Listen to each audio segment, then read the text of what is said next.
C'est lorsque nous suivons, nous lisons la parole de Dieu avec son esprit, que nous avons une révélation. C'est cette révélation qui nous permet d'avancer avec le Seigneur. Nous saluons ce matin tous nos frères et sœurs qui nous suivent en ligne. Nous pensons que ce matin, vous et nous allons être encouragés ce matin à continuer notre course, à poursuivre ce chemin de la croix que le Seigneur nous a ouvert. Donc je disais que ce matin, le pasteur Mickey était en train de nous encourager à rechercher la révélation dans la parole lorsque nous lisons, à ne pas nous limiter dans l'intelligence.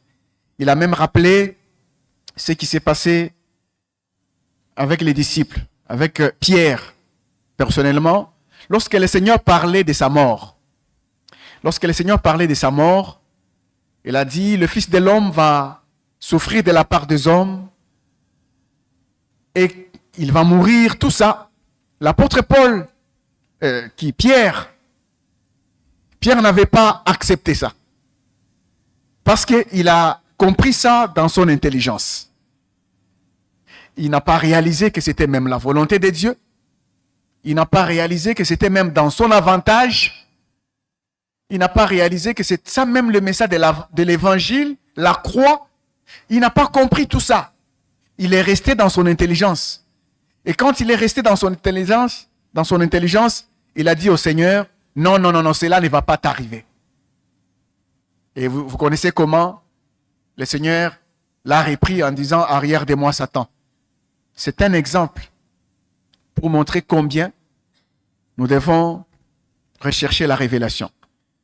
Et ce matin, je voudrais que nous puissions nous encourager par rapport à la croix. Toujours la croix, pourquoi? Parce que c'est cette croix, c'est le message principal de notre Église. C'est ce message principal. Parmi nous, il y a ceux qui ont compris, il y a ceux qui se battent encore pour comprendre, il y a ceux qui ont déjà la révélation, il y a ceux qui se battent encore pour l'avoir. Et moi-même, par rapport à mon encouragement de ce matin, j'ai reçu aussi une petite lumière qui me permet d'avancer dans ma marche avec le Seigneur. Voilà ce que j'ai voulu partager avec vous. J'ai intitulé le message de ce matin, Jésus glorifié à sa mort.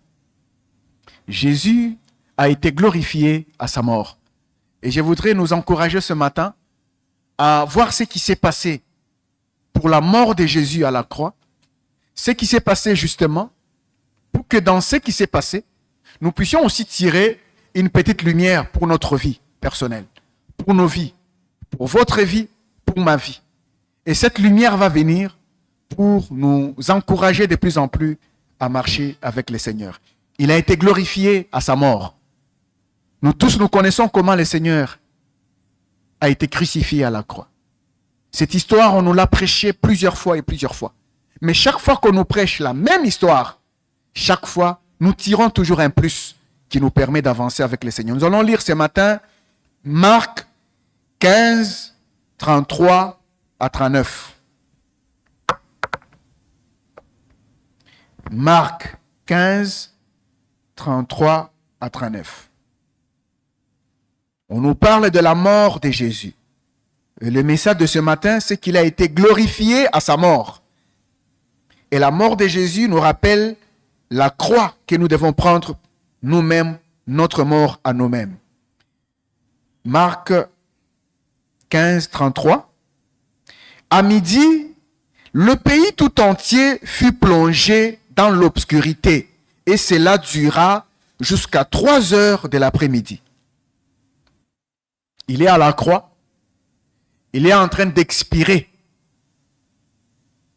On dit que le pays tout entier, dans d'autres versions, on dit la terre tout entière a été plongée dans l'obscurité. Nous sommes en plein jour tel que nous sommes là. Vous voyez directement l'obscurité arriver. C'est comme quand la pluie menace. Quand la pluie menace, ça nous arrive parfois de voir que le ciel s'est tellement assombri que ça même dépassait les niveaux. Hein, les niveaux habituels auxquels nous sommes habitués, ça dépassait les niveaux. On dit, c'est quoi ça? Boutou et Indi. Il fait noir. Il fait nuit. Et parfois, ça étonne. Et là, il n'y avait pas de pluie. Imaginez-vous que ce n'était pas la pluie. C'était une journée normale. Et les fils de l'homme, il s'appelait le fils de l'homme, Jésus, est à la croix en train d'expirer. Et il y a effectivement cette obscurité. Et cela durera jusqu'à 3 heures de l'après-midi. Vers 3 heures, Jésus cria d'une voix forte. Eli, Eli, lama sabachthani. Ce qui signifie, mon Dieu, pourquoi m'as-tu abandonné? En entendant ces paroles, quelques-uns de ceux qui étaient là disaient, voilà qu'il appelle Élie.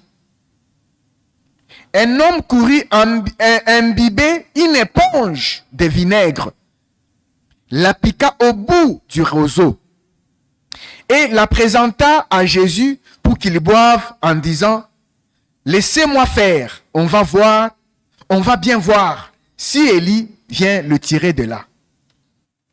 Frère, le Seigneur est sur la croix. Pourquoi est-ce qu'on l'a amené à la croix? On est allé les crucifier.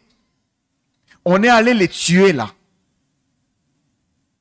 Il y a des clous qui ont percé ses mains, ses pieds.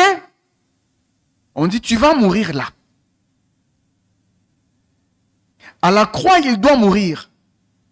Les gens qui l'ont crucifié, qu'est-ce qu'ils font? Ils ne l'ont pas laissé là à la croix et repartir. Parce que si, peut-être qu'ils pensaient que s'ils laissaient Jésus à la croix repartir, quelqu'un d'autre peut venir et puis le descendre de là. Donc ils doivent veiller à ce qu'il meure là. La croix de Jésus nous rappelle la nôtre. La croix de Jésus nous rappelle la nôtre. Il nous arrive aussi de prendre la croix, notre croix. Nous avons décidé de nous charger de notre croix. Nous sommes en face des frères et sœurs, pour nous les marier, en face de notre épouse ou en face de votre époux, avec un collègue de service, avec un ami, un frère, une sœur biologique. Vous êtes en famille. Mais regardez, ce sont les hommes qui ont pris des marteaux et des clous pour les enfoncer dans le corps de Jésus. Et ils s'assurent qu'il doit mourir. Ils s'assurent qu'il doit mourir. Quelqu'un peut vous paraître comme la personne qui est une croix pour vous. Au tout début, j'entendais ici cette expression, mais ces derniers temps, je ne l'entends pas. Je n'entends plus. On disait que la personne avec qui tu vis peut être une croix pour toi. Vous connaissez cette expression, non? La personne avec qui tu vis peut être une croix pour toi. Ton ami peut être une croix pour toi. Ta sœur peut être une croix pour toi. Mais lorsque toi tu as décidé de prendre ta croix, tu as la responsabilité, parce que tu as écouté l'évangile. C'est ta responsabilité de prendre la croix.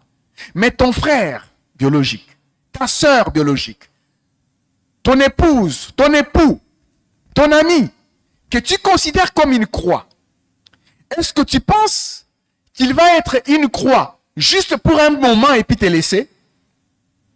Parce que pour le Seigneur, on ne l'a pas laissé. Pour le Seigneur, on le cloue à la croix. Il n'est pas mort. Ceux qui l'ont fait ne partent pas. Ils restent là.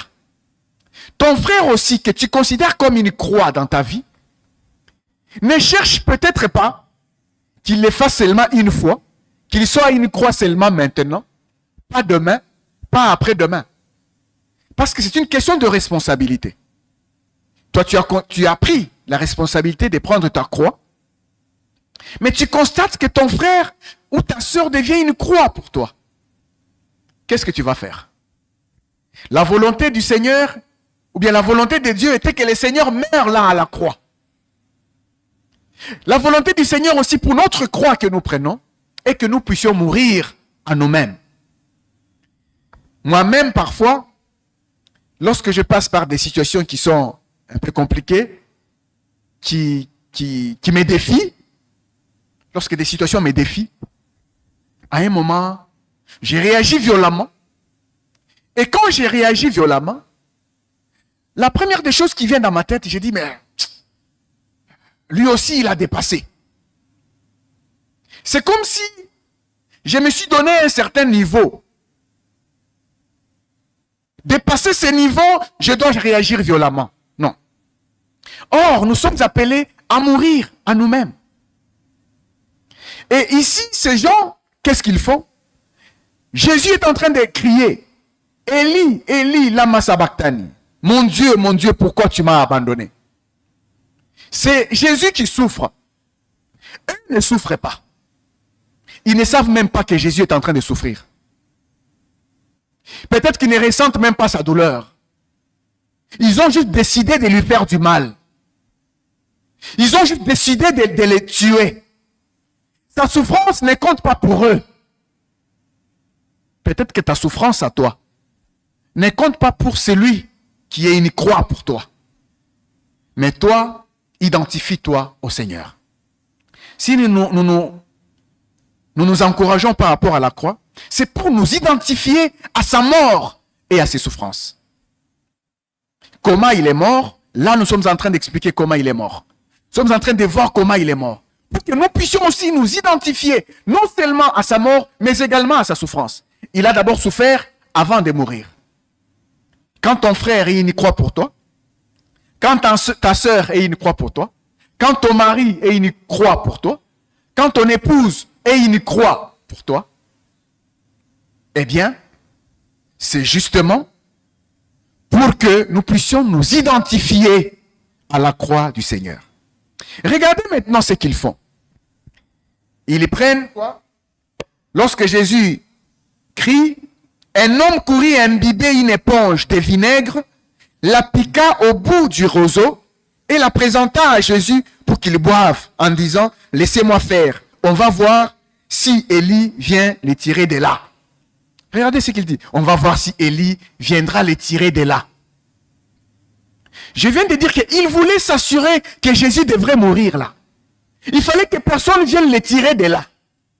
Il fallait que personne ne vienne les tirer de là. Il doit mourir là. Il n'y a personne peut-être qui va alléger la souffrance de la croix que tu décides de prendre, frère. Il n'y a peut-être personne qui va alléger cette souffrance. C'est le Seigneur lui-même qui place devant nous des situations. C'est le Seigneur lui-même qui place devant nous des situations pour que nous puissions mourir à notre orgueil nous-mêmes. Pour que nous puissions mourir à nous-mêmes. Il n'y a personne, peut-être nous allons chercher qu'un soulagement vienne. Les soulagements ne viennent toujours pas. Le Seigneur crie, ils y prennent le vinaigre, ils viennent lui donner.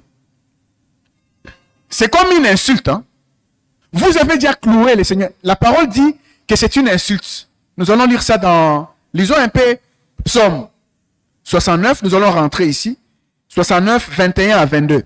C'est comme une insulte. Le fait qu'ils ont donné le vinaigre. Psaume 69.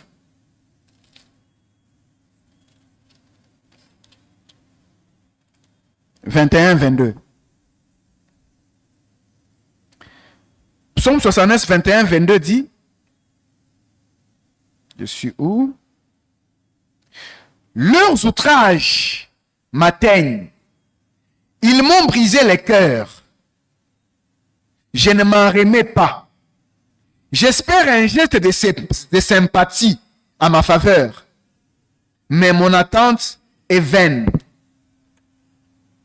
Leurs outrages m'atteignent. J'espère un geste de sympathie. Mais mon attente est vaine. Donc, quand tu attends un geste de sympathie envers quelqu'un, tu ne vois pas ce geste de sympathie. Tu attends tellement beaucoup. Tu as pris la décision de prendre ta croix. Et la personne qui est pour toi la croix, qui t'a cloué à la croix, comme ces gens ici, non seulement ils ont cloué Jésus à la croix, comme si cela ne suffisait pas, ils vont aussi prendre quelque chose, ils vont imbiber dans le vinaigre pour venir lui donner encore. Donc, Babaki Selio, passi. Donc, ils ajoutent encore la souffrance sur souffrance. C'est comme s'ils ajoutent encore insulte. Alors qu'ils ont déjà fait quelque chose de grand. C'est pourquoi le psalmiste dit ici que leurs outrages m'atteignent. Ils m'ont brisé le cœur. Je ne m'en remets pas. J'espère un geste de sympathie à ma faveur. Mais mon attente est vaine. Quelqu'un qui me console. Mais je n'en trouve pas. J'attends que quelqu'un me console, je n'en trouve pas. Le verset 22 dit, ils ont mis du poison dans le pain que je mange. Pour étancher ma soif, ils m'offrent du vinaigre. Le même vinaigre de la croix de Jésus. Pour étancher ma soif, ils m'offrent du vinaigre. Je cherche que quelqu'un me console. Je n'en vois pas. Frère, c'est bien de consoler quelqu'un. C'est quand je lis des versets comme ça, parfois je comprends aussi ce que le pasteur Mickey dit souvent. Il dit, à un moment, il faut éviter de mettre sa main dans la vie de quelqu'un. Lorsque le Seigneur veut qu'il prenne sa croix, à un moment, il faut éviter. Parce que c'est le Seigneur qui le met face à cette situation. Il faut que la personne meure à soi-même. Il faut que la personne brise son orgueil. Alors, vous allez consoler la personne. Vous ne connaissez même pas sa souffrance. Mais la personne veut être consolée. Il veut être consolé par qui? Par la même personne qui les persécute. Est-ce qu'une personne qui vous persécute peut encore vous consoler? La même personne qui vous persécute peut encore elle-même vous consoler. Parce qu'elle est déjà décidée à vous faire du mal. Elle est déjà décidée à vous persécuter. Elle va foncer tout droit. À un moment, vous vous attendez qu'elle arrête. À un moment, vous attendez qu'elle allège un peu la souffrance. Mais elle n'allège pas la souffrance. Vous vivez avec un frère, avec une sœur, qui est une croix pour vous. Vous voulez peut-être qu'il arrive à changer. Vous voulez peut-être qu'il arrive pour alléger votre souffrance. Vous vous attendez même à son changement. Mais au lieu que vous voyez ce changement, c'est comme s'il a même dépassé encore son niveau de persécution envers vous. Ne soyez pas surpris pour cela. Ne croyez pas que non, mais moi j'ai pris la décision de prendre ma croix, mais est-ce que cette situation, c'est effectivement ça la croix? Oui, nous le voyons avec le Seigneur. Nous sommes censés nous identifier à ses souffrances et à sa mort. Nous les voyons avec lui. Il est déjà à la croix, en train d'expirer. Mais on ne le laisse pas tranquille. Il est en train de souffrir, mais on vient, on lui donne du vinaigre. On l'insulte. C'est pourquoi les psalmistes parlent des outrages. On l'insulte encore. On se moque de lui. Alors que quelqu'un attend la consolation n'arrive pas. Quelqu'un attend qu'on allège sa souffrance, ça n'arrive pas. C'est ici qu'il y a notre responsabilité à nous identifier au Seigneur. Notre responsabilité à nous identifier à sa mort et à sa souffrance. Nous pouvons rentrer à Marc 15, 33, que nous lisions.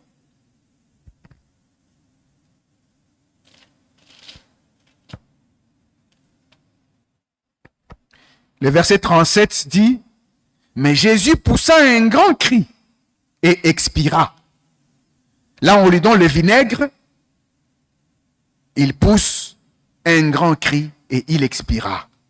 Alors, les rideaux du temple se déchira en deux, de haut en bas. Le verset 39 dit, voyant de quelle manière il était mort, l'officier romain qui se tenait en face de Jésus dit, cet homme était vraiment fils de Dieu. Amen. L'officier romain qui se tenait en face de Jésus dit, cet homme était vraiment fils de Dieu.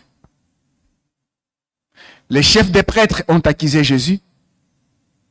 Les officiers romains ont crucifié Jésus. L'officier romain qui se tenait en face de Jésus, car il regarde la manière dont Jésus est mort. Il regarde la manière dont tu es mort. C'est encore lui-même maintenant là qui dit non, non, non, non. Cet homme était fils de Dieu. Il commence par regarder que non, quand il est à la croix, il y a eu de l'obscurité sur la terre entière. Dans le pays entier, il y a eu de l'obscurité. Il voit le premier constat, il voit ça. Le deuxième constat, quand Jésus expire, il voit que le rideau se sépare en deux. Il dit non, non, non, non, non, non, non, non, non. Cet homme était vraiment fils de Dieu. C'est pourquoi le thème de mon message est intitulé « Jésus glorifié à sa mort ». Il est glorifié à sa mort. Il est glorifié à sa mort. Cet homme était fils de Dieu. Nous allons nous poser des petites questions et nous allons nous répondre nous-mêmes à ces petites questions. Maintenant, lorsque cet officier romain dit cet homme était fils de Dieu, est-ce que Jésus le voit? En tant qu'homme, il a vu ça. Réagissez un peu. Un homme qui meurt. Si je viens, je te dis, ah, ma sœur, toi tu es vraiment une bonne sœur. Tu m'as entendu, non? Mais si tu n'es pas là, et que je le dise à ton absence, est-ce que tu l'entends? Tu ne l'entends pas.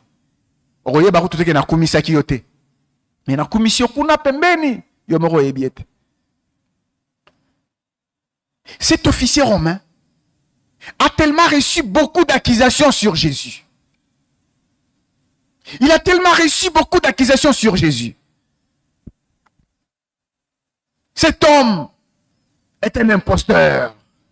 Non, cet homme, il s'est fait passer pour le fils de Dieu. Il faut le crucifier. Il faut libérer Barnabas. Cet homme est mauvais. Voilà les accusations qui sont parvenues devant l'officier romain. Il s'en convainquait que non, une telle personne, il faut les crucifier. Il faut les tuer à la croix. Mais c'est quand il a vu la manière dont Jésus est mort qu'il réalise que non, cet homme était fils de Dieu. Le frère ou la sœur que tu considères comme une croix dans ta vie a aussi peut-être besoin de voir la manière dont tu meurs à toi-même. Notre ami, notre collègue de service, notre épouse, notre époux a peut-être besoin de voir la manière dont nous mourons à nous-mêmes. Quand l'officier romain voit comment Jésus est mort, il a dit non, non, non, non, non. Alors, la deuxième question. Qui a fait que le ciel puisse, qu'il y ait de l'obscurité sur la terre? C'est Dieu, non? C'est Dieu. Son Père. Il a dit, ok, vous l'avez cloué à la croix, je vais vous montrer un signe. Il envoie l'obscurité sur toute la terre. Le rideau s'est déchiré en deux. Si vous lisez Jean 17, le verset 1, Jean 17, le verset 1, le Seigneur, dans sa prière sacerdotale, il dit, « Après avoir ainsi parlé, Jésus leva les yeux au ciel et dit, « Mon Père, l'heure est venue, fais éclater ta gloire, la gloire de ton Fils, pour que ton Fils, à son tour, fasse éclater ta gloire. » Dans la version de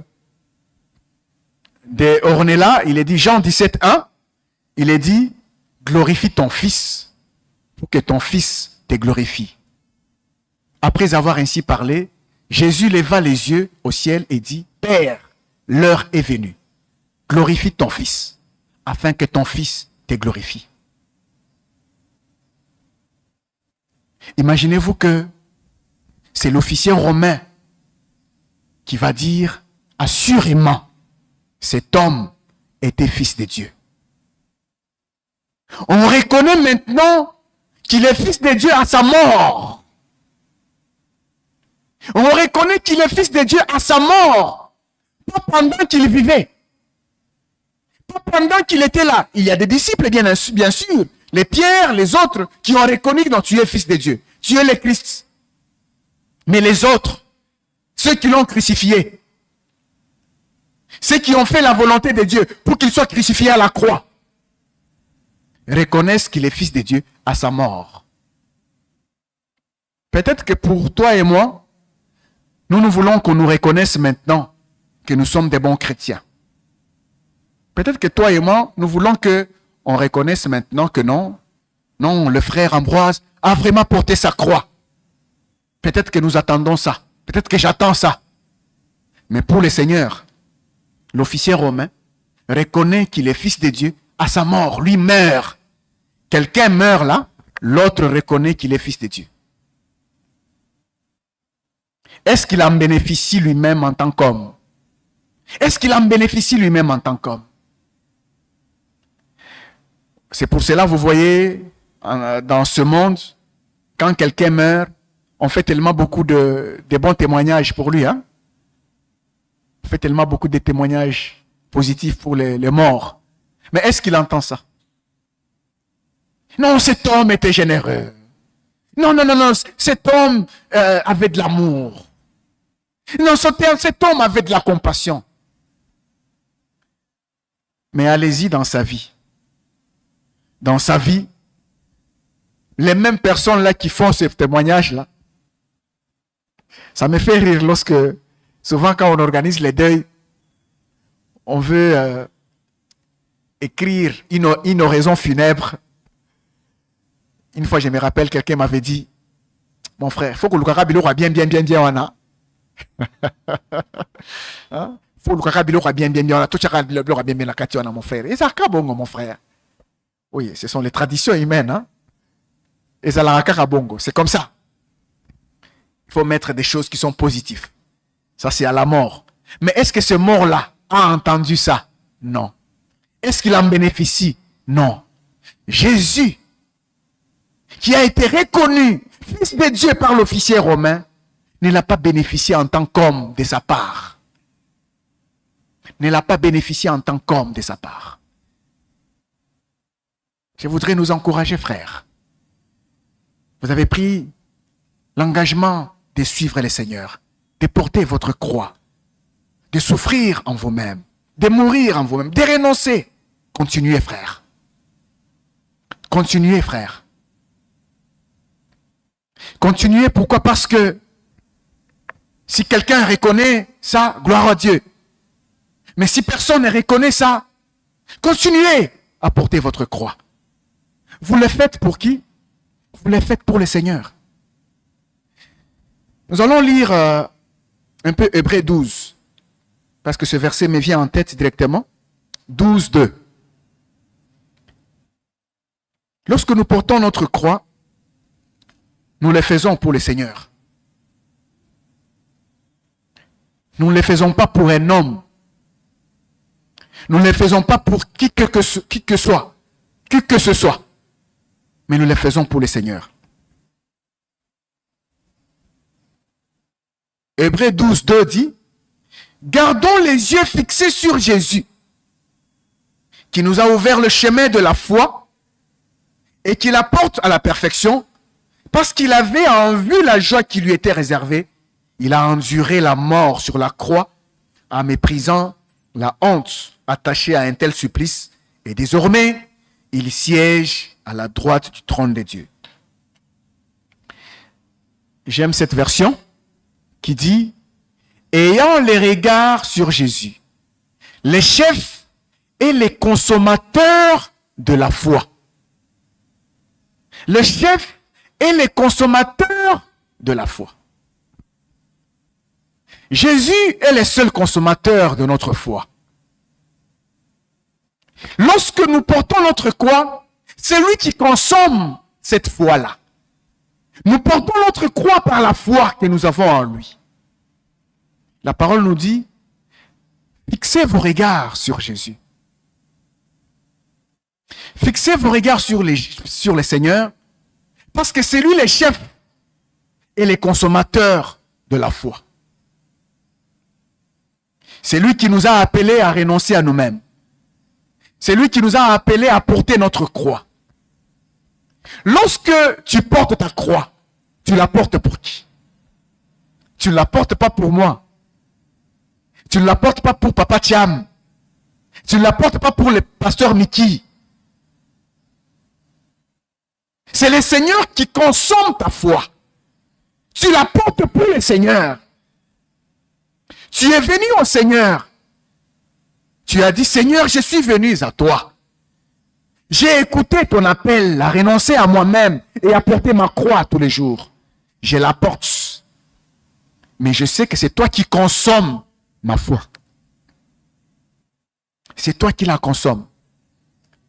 C'est pourquoi, pour un peu revenir au témoignage que j'ai fait le dimanche passé ici, qui concernait Maman Janine, pour revenir à ce témoignage, quand j'ai vu son humilité, j'ai eu peur.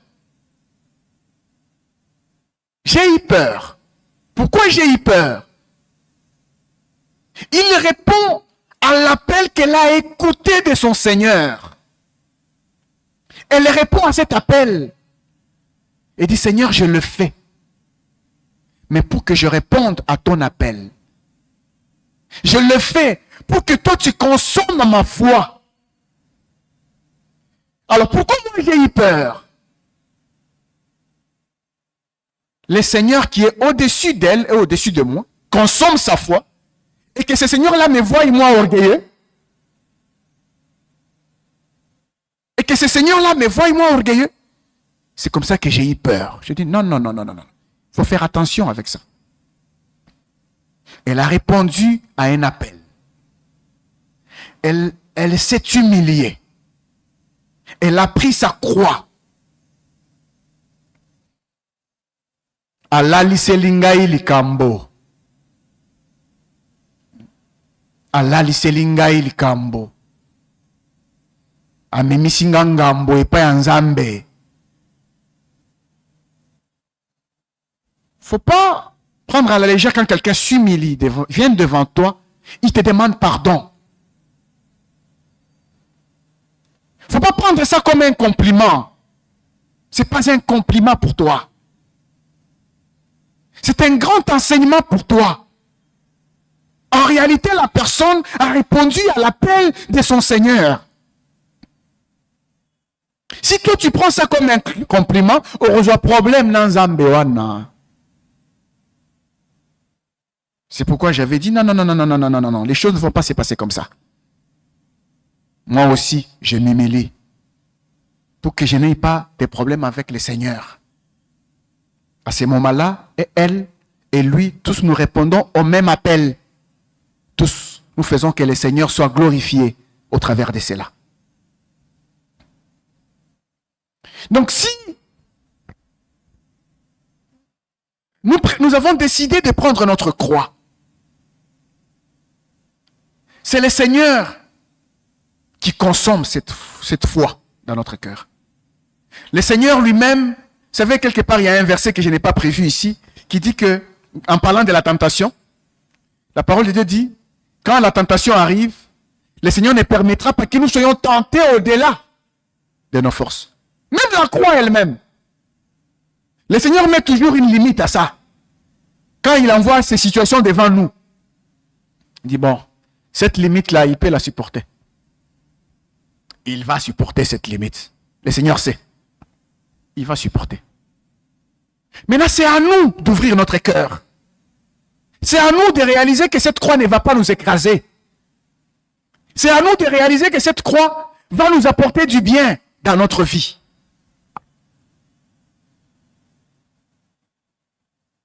Lisons un peu Ésaïe 53, 6. Je ne sais pas si je serai long ni court. Ça, je ne sais pas.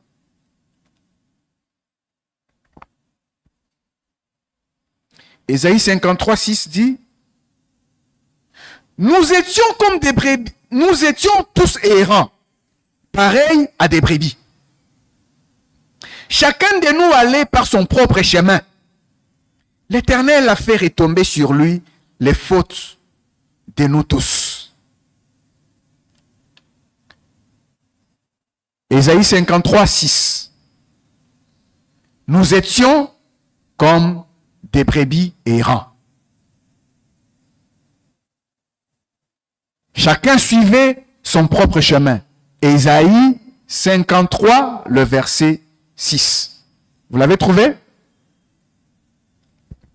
Nous étions comme des brebis errants. 53, 6. Ésaïe.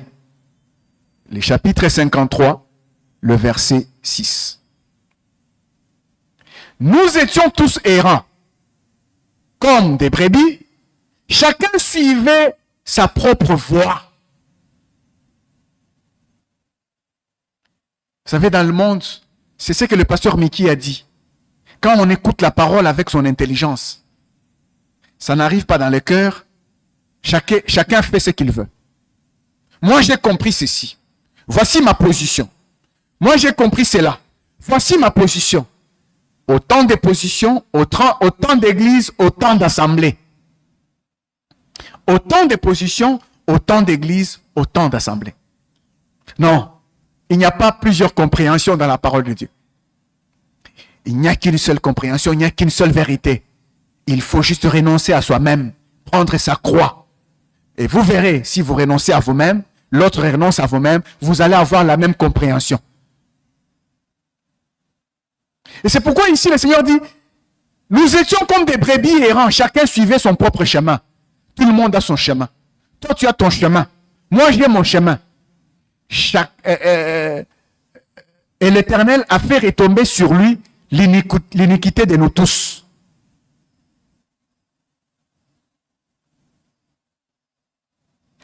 Le Seigneur a fait que Jésus soit le bon berger pour nous tous, qui suivions tous, chacun de nous, son propre chemin. Lorsque vous avez votre chemin, moi j'ai mon chemin, nous n'allons pas nous retrouver à un même endroit. Nous devons tous avoir le même chemin pour nous retrouver tous les deux à un même endroit. C'est pour cela le Seigneur nous invite à renoncer chacun à soi, à renoncer à ses droits. Vous savez, j'ai tellement lutté dans ma propre vie, j'ai tellement lutté.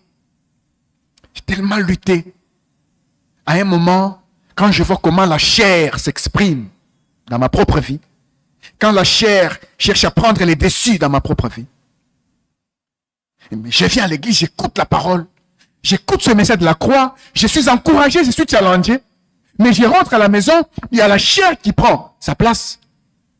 Ça me fatigue. C'est comme ça que je me suis rappelé de comment l'apôtre Paul avait crié. Il avait dit, le bien que je fais, je ne le fais pas. Le mal que je hais, je le fais. Qui me délivrera de ce corps de la mort?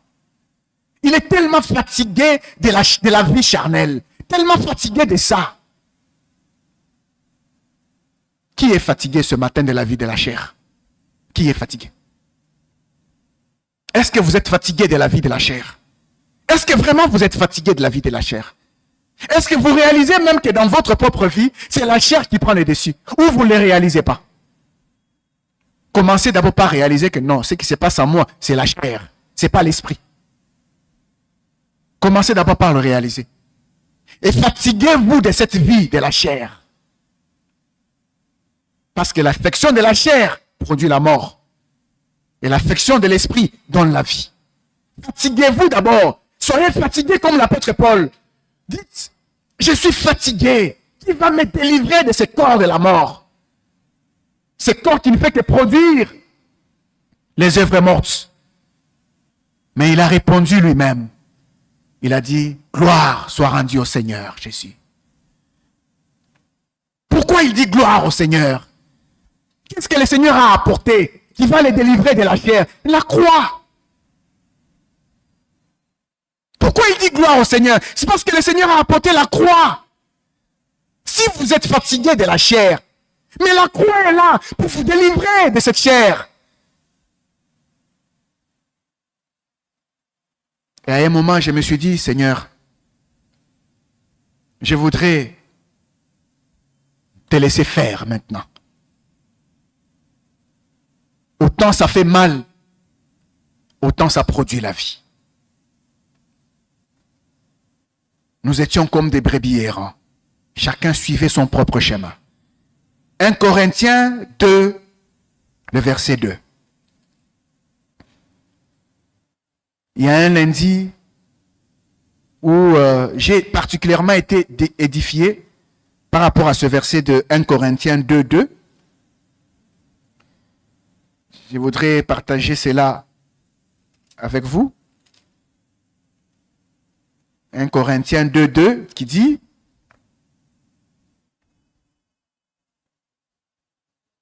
car je n'ai pas estimé devoir vous apporter autre chose que Jésus-Christ et Jésus-Christ crucifié. J'aime cette version.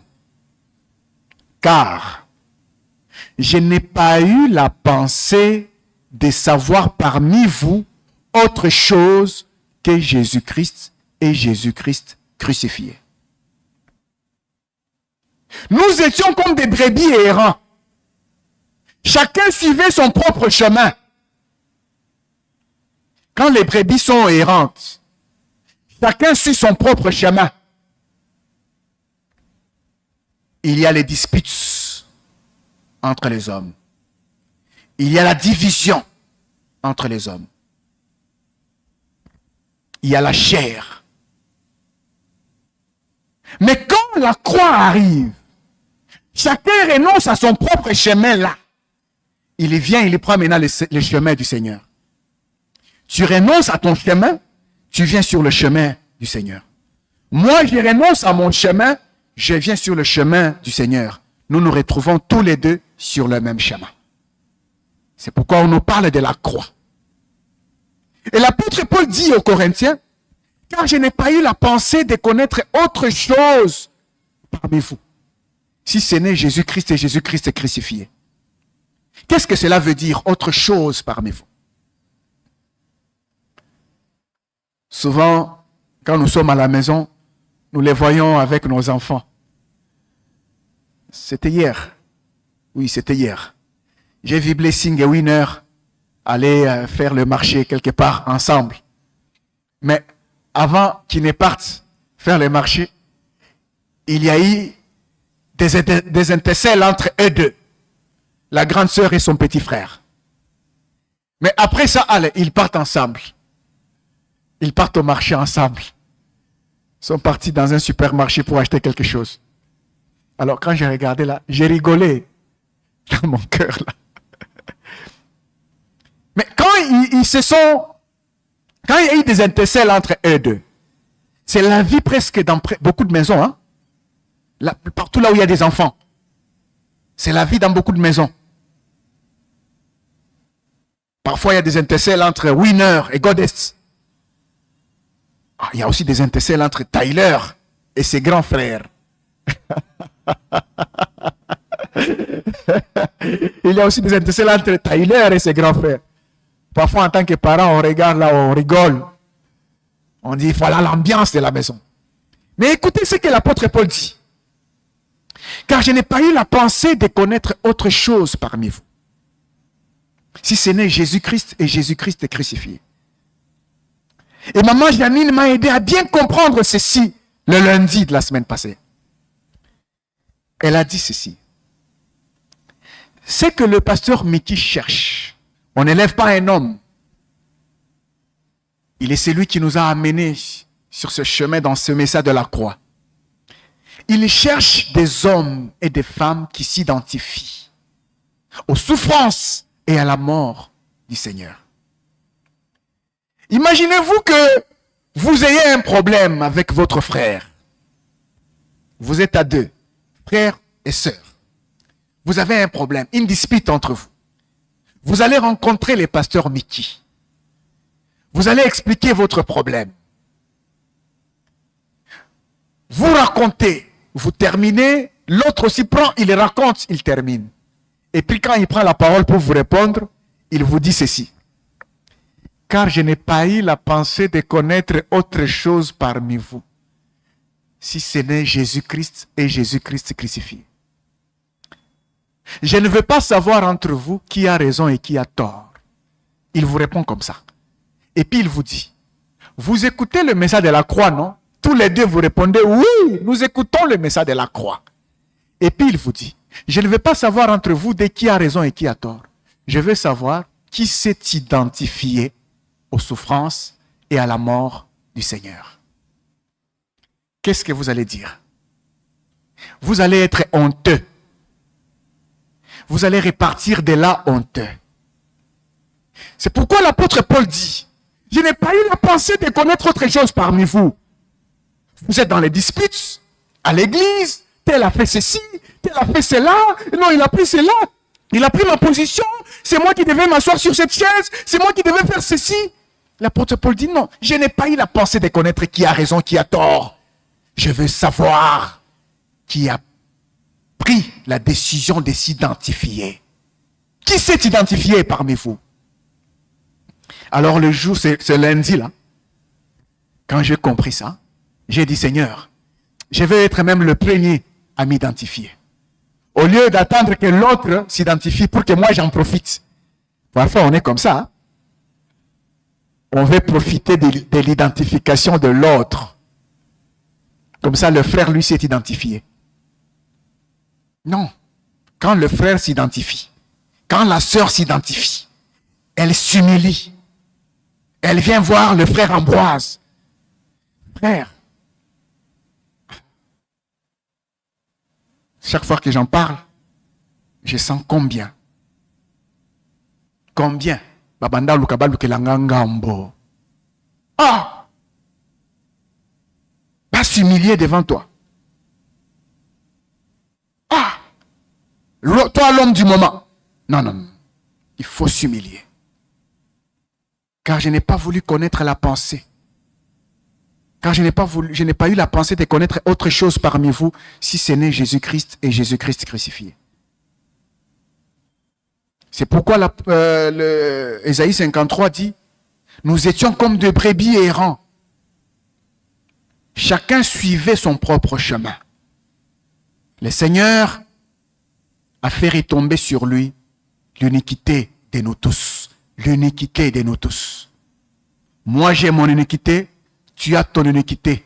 Le Seigneur a pris nos iniquités, il a fait tomber ça sur lui. Pour que nous puissions quitter notre chemin à nous, pour que nous prenions son chemin à lui. C'est le chemin de la croix. Renonçons à nous-mêmes pour suivre le Seigneur. Luc 23, c'est l'avant-dernier verset. 23, 28 à 31.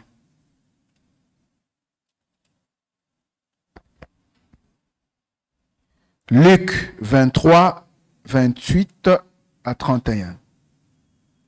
La parole de Dieu dit, se tournant vers elle, elle leur dit, femmes de Jérusalem, ne pleurez pas à cause de moi, pleurez plutôt à cause de vous-même et de vos enfants. Car sachez-le, des jours viennent où l'on dira, heureuses les femmes qui ne peuvent pas avoir d'enfants et celles qui n'en ont jamais eu. et qui n'ont jamais allaité. Alors, on se mettra à dire aux montagnes, tombez sur nous, et aux collines, couvrez-nous, car si l'on traite ainsi les bois verts, qu'adviendra-t-il du bois mort? Amen. C'est Jésus, lorsqu'il est à la croix, les femmes en train de pleurer de ce qui lui est arrivé. Ça, c'est le fils de qui? C'est le fils de Marie. C'est le fils de Marie qu'on est en train de faire comme ça. De faire souffrir à la croix comme ça. Toutes les amies de Marie, les copines de Marie. Vous savez, vous avez votre fils qu'on est en train de crucifier comme ça à la croix. Vous, sa mère, vous êtes là en train de vivre ça en direct. Vos amis, vos copines viennent, ils cherchent à vous soutenir, ils commencent à pleurer. Mais Jésus leur dit, ne pleurez pas pour moi, pleurez pour vous et pour vos enfants. Car il viendra un temps où on dira, heureuse celles qui n'ont pas eu d'enfants. Parce que ce qui va arriver par la suite, après moi, va être dur. Vous avez un serviteur de Dieu. Vous avez un prophète du Seigneur. Vous avez un apôtre du Seigneur. Vous êtes sa mère. Mais vous voyez qu'on les persécute. Lorsque nous lisons l'histoire de tous les apôtres du Seigneur, tous les disciples des 12, comment ils sont morts. Vous voyez la cruauté là qui est dedans. Comment ils sont morts, les disciples du Seigneur. Qui peut accepter cette cruauté? Leur mère. Est-ce qu'elles peuvent supporter de voir ça? Mais ils ont pris le courage d'annoncer l'évangile. Même si ils vont être traités de cette manière-là, ils ont eu ce courage d'annoncer l'évangile. C'est pourquoi le Seigneur dit, heureuse, on dira heureuse, celles qui n'ont pas eu d'enfants. Car si moi, les bois verts, on me traite comme ça, qu'adviendra-t-il au bois mort? Le Seigneur veut tout simplement nous dire ceci. Si à lui, ça a été ainsi. Si à lui, on l'a cloué à la croix, on s'est moqué de lui, on est venu lui donner du vinaigre, on a rajouté la souffrance sur sa crucifixion, il en sera de même aussi pour toi et pour moi. Il en sera de même pour toi et pour moi. Certainement, vous révisualisez votre propre vie ce matin. Vous révisualisez votre propre croix ce matin. Vous voyez là où vous en êtes avec la croix. Vous voyez combien de fois vous l'avez peut-être mis de côté. Vous étiez fatigué de continuer à la prendre, à la porter. Certainement, vous vous êtes rendu compte que non, là, ça n'était trop. Parce que moi-même, ça m'est arrivé ainsi.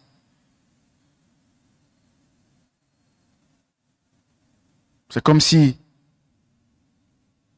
il y a une épreuve qui commence.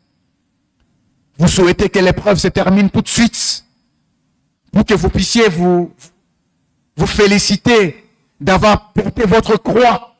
Et vous voyez que l'épreuve ne s'arrête pas. L'épreuve continue.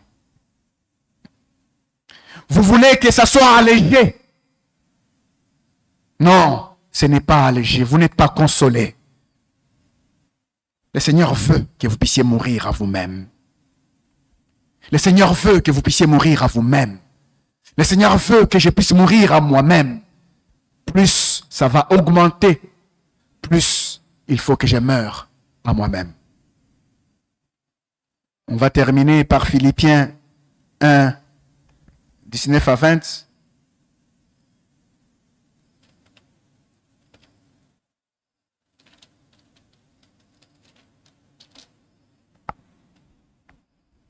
Philippiens 1, 19 à 20. Car je suis certain que toutes ces épreuves aboutiront à mon salut. Grâce à vos prières pour moi et à l'assistance de l'Église de Jésus-Christ. Car ce que j'attends et que j'espère de toutes mes forces, c'est de n'avoir à rougir de rien, mais au contraire, maintenant comme toujours, de manifester à ma personne avec une pleine assurance la grandeur de Christ, soit par ma vie, soit par ma mort.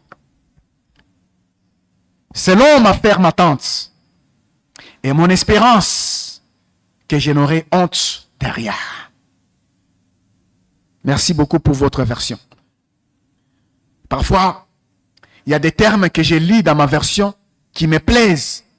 Il y a aussi des termes dans ma propre version qui ne m'expliquent pas tellement ce que je comprends, mais que je trouve dans l'autre version.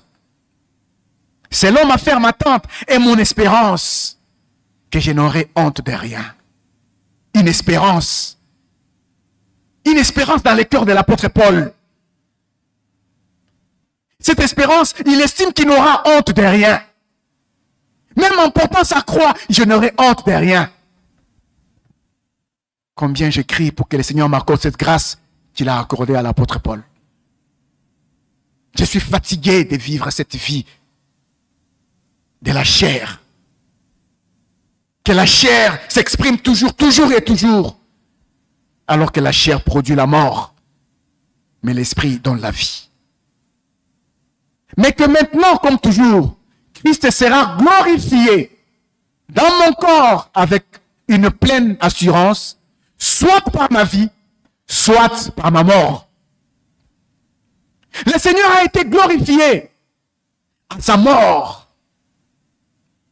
Regardez ce que le Seigneur dit, nous l'avons lu dans Jean 17:1.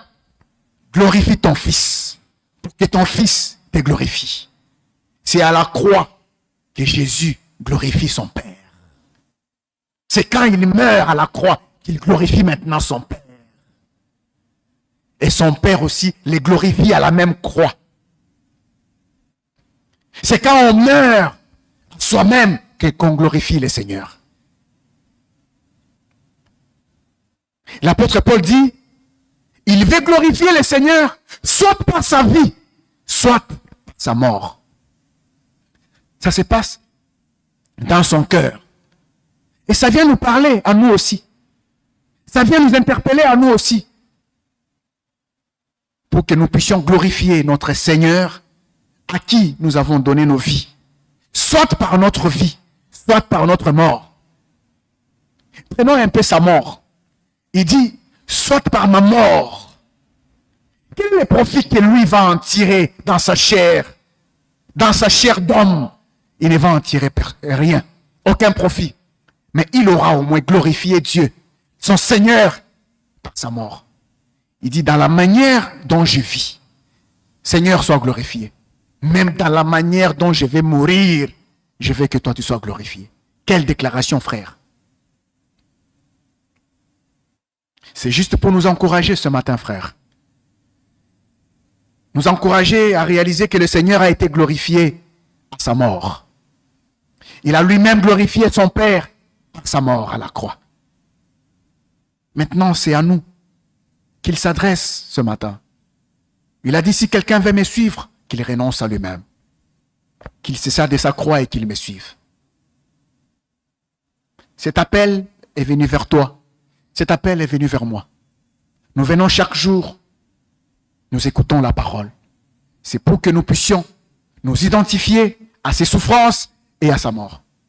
La manière dont il a souffert, la manière dont il est mort, et cette manière-là, le Seigneur peut faire que ça se reproduise aussi dans nos vies. La personne qui est à côté de vous peut être utilisée par le Seigneur. La personne avec qui tu vis à la maison, dans ta famille, peut être utilisée par le Seigneur. C'est juste pour que tu t'humilies, pour que tu fasses un pas. Je n'ai pas eu la pensée de connaître autre chose parmi vous.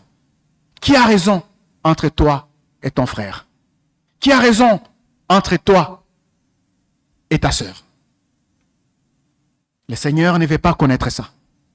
Le Seigneur veut juste savoir, entre vous deux, qui s'est identifié. Si tu veux t'identifier ce matin, alors tu sais ce qu'il faut faire. Si tu sais t'identifier ce matin, alors tu sais ce qu'il faut faire. Ce n'est que de t'humilier devant le Seigneur pour réparer, afin que le Seigneur nous accorde tous la grâce. Que le Seigneur vous bénisse.